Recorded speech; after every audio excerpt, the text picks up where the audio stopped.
7 military exercises used by special forces that create insane strength. While most people who practice bodybuilding do it for health and to look good in the mirror, special forces soldiers have specialized training. That's why they are prepared for situations that few could endure, such as surviving in extremely high-risk zones.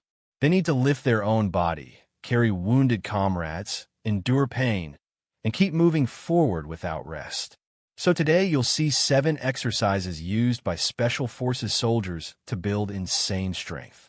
No equipment, no excuses, just real strength. If you can make it to the end, you'll already be stronger than most. But before we begin, tell me in the comments your name and how long you've been training. Exercise number 1, mountain climbers.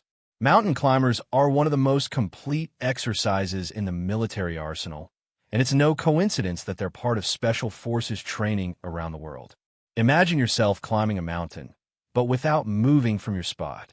This explosive movement works practically your entire body in a dynamic and intense sequence. This exercise primarily targets the core, your abdominals, obliques, and lower back, creating a strong center, which is essential for any soldier. But it doesn't stop there. Your quadriceps, hamstrings, and glutes are also strongly recruited with each repetition, while your shoulders and arms work to maintain stability. It's as if you were building a protective shield around your body. To execute it correctly, start in a high plank position with your hands aligned under your shoulders and your body forming a straight line from head to heels. Keep your core contracted. Imagine pulling your belly button toward your spine. Now bring one knee toward your chest, quickly returning it to the starting position and alternate with the other leg in a continuous and controlled movement. The secret is in moderate speed with total control of the movement. You'll know you're doing it right when you feel an intense burn in your abdomen and a slight fatigue in your shoulders. To maintain the position, your breathing should be rhythmic, exhaling when a knee comes forward. The most common mistakes: raising your hips, forming an A with your body, letting your lower back give in or arch too much, and losing your breathing rhythm. Remember, your spine should remain neutral at all times, as if being observed by a strict sergeant. Another mistake is sacrificing quality for speed. Start with 3 sets of 30 seconds with 60 seconds of rest between them. As your endurance increases, reach 45 seconds per set, reducing rest to just 30 seconds. In Special Forces, this exercise is often done with a tactical backpack on the back. But before trying to add weight, master the technique. Remember that even Navy SEALs started with the basics. Consistency is your best ally here. Do this exercise 3 times a week, and you'll notice not only an explosion in your cardiorespiratory endurance, but also a significant improvement in your agility and coordination.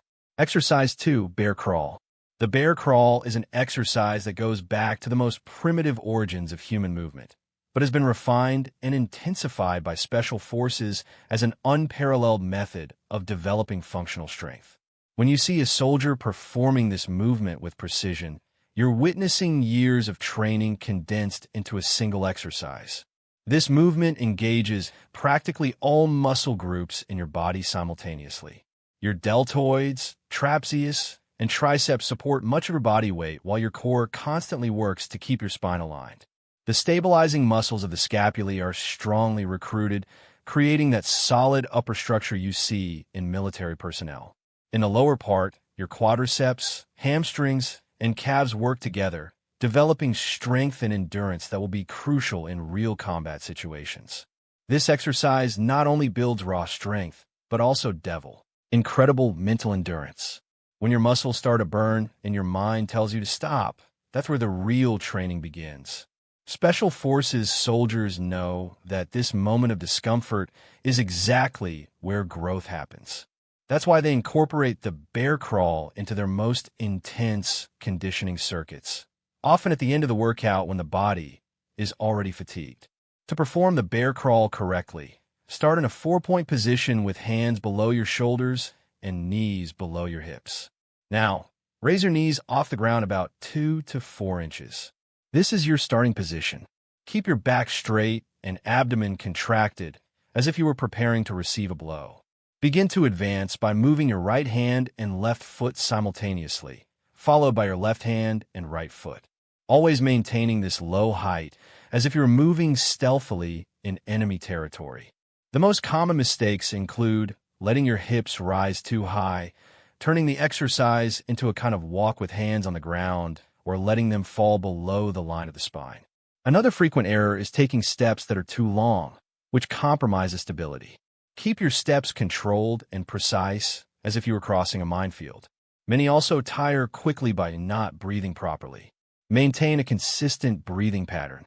Start by covering a distance of 33 feet, rest 60 seconds, and repeat 5 times. Progressively increase to 49 feet and decrease rest to 45 seconds. For an additional challenge, some elite units practice the bear crawl, carrying a small sandbag on their backs, simulating the transport of essential equipment in critical situations. Exercise 3. Sandbag deadlift. The sandbag deadlift is an exercise that transports military training from sophisticated gyms to the real battlefield. It's no wonder that Special Forces have incorporated it into their regimen. It simulates one of the most critical situations in combat, lifting and transporting unstable weight in adverse conditions. While gym lifters may lift perfectly balanced bars, Special Forces soldiers need to be ready to lift a comrade, drag equipment across uneven terrain, or carry essential supplies. This intensely recruits your stabilizing muscles in addition to the primary ones like spinal erectors, glutes, and hamstrings. Your forearms and grip are pushed to the limit while your core works in overdrive to keep everything aligned. What makes this exercise particularly valuable is how it strengthens the trapezius and rhomboid muscles, essential for carrying heavy equipment during long missions. To execute it correctly, position the sandbag between your feet. Place your feet shoulder-width apart or slightly wider with the toes pointing slightly outward. Bend your knees and hips, keeping your back straight. Imagine there's a rod stuck to your spine from head to tailbone. Hold the sandbag with both hands. Take a deep breath and keeping your core tight like armor, drive through your heels, extending first your knees and then your hips until you're completely upright. The most common mistakes include rounding your back, looking up or down instead of keeping your neck neutral, and trying to lift the weight with your arms or back instead of driving with your legs. Another frequent mistake is not controlling the descent. Remember, the eccentric phase is as important as the concentric one. Lower the sandbag with the same technique you use to lift it. To train like Special Forces, perform 4 sets of 8 to 10 repetitions with a challenging weight, but one that allows you to maintain perfect technique. Rest 90 seconds between sets. For progression, increase the weight or decrease rest time to 60 seconds. In advanced training, some elite units do an emergency disposal after the last repetition, carrying the sandbag for 66 feet in a quick march, simulating evacuation of sensitive material. Before we continue, don't forget to subscribe to the channel. Having constant access to science-based information is what will make you progress with long-term health in the world of bodybuilding. Exercise 4. Shoulder Tap Push-Up. The shoulder tap push-up is an exercise that has transformed the classic push-up into a test of balance, strength, and coordination used by Special Forces to develop critical unilateral stability. This exercise intensely works your chest, triceps, and anterior deltoids like a regular push-up, but adds a completely new dimension by recruiting the shoulder stabilizers, rotator cuff muscles, and core muscles at a much deeper level. Your serratus anterior and external rotators are particularly challenged during the tapping phase, preparing your body for asymmetric movements under load. Another benefit of this exercise is how it quickly exposes and corrects lateral imbalances. If you notice that it's significantly more difficult to maintain stability when supporting your weight on a specific side, this indicates an asymmetry that needs to be corrected. To execute it correctly, start in the classic push-up position. Hands positioned slightly beyond shoulder width, fingers pointing forward, body forming a straight line from heels to head. Perform a complete push-up, lowering until your chest almost touches the ground. When returning to the starting position, quickly remove one hand from the ground and touch the opposite shoulder, immediately returning it to the ground. In the next repetition, alternate and touch the other shoulder. The most common mistakes include letting your hip rotate during the shoulder tap, excessively arching your lower back to compensate for lack of core strength, and not completing the full range of the push-up before the tap. Start with 3 sets of 8 repetitions for each side with 60 seconds of rest between sets.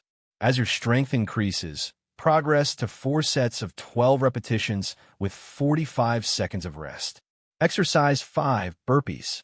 The burpee is considered by many to be the most hated exercise in the military arsenal, and for good reason. Few movements can raise your heart rate, work practically all the muscles in your body, and test your mental resilience in such a compact package. In Special Forces, the burpee is not just an exercise, but a transformation tool that separates those who give up from those who persevere when the entire body begs for rest. This compound movement recruits an impressive range of muscle groups. During the squat phase, your quadriceps, hamstrings, and glutes are activated. In the transition to the plank, your core goes into action, stabilizing the spine. The push-up works the chest, deltoids, and triceps, while the final jump engages the entire body in an explosive movement that develops power through your extensor muscles. It's practically impossible to find a muscle that isn't called upon during a correctly executed burpee. What makes the burpee particularly valuable in military training is its ability to simulate the explosiveness needed in combat situations. Quickly getting up from the ground, overcoming obstacles, and continuing to move even when exhausted. Additionally, few exercises can raise your oxygen consumption so efficiently. To execute it with military precision, start standing with feet shoulder-width apart. Quickly drop into a squat, placing your hands on the ground. Kick your feet back, assuming the high plank position. Perform a complete push-up, keeping your body aligned. Jump your feet back to the squat position and finish with an explosive jump, extending your arms above your head. Each repetition should be a fluid movement, as if you were instantly responding to a command. You'll know you're doing it right when each transition is smooth without unnecessary pauses between phases. Despite fatigue, assess the physical preparedness of their operators. This exercise primarily works the muscles of the back. Your latissimus dorsi, major and minor teres and rhomboids are strongly recruited in each repetition. Your biceps and brachialis act as powerful assistants, while your forearms are pushed to the limit to maintain a firm grip. To execute it correctly, hold the bar with palms facing forward, what we call a pronated grip with hands slightly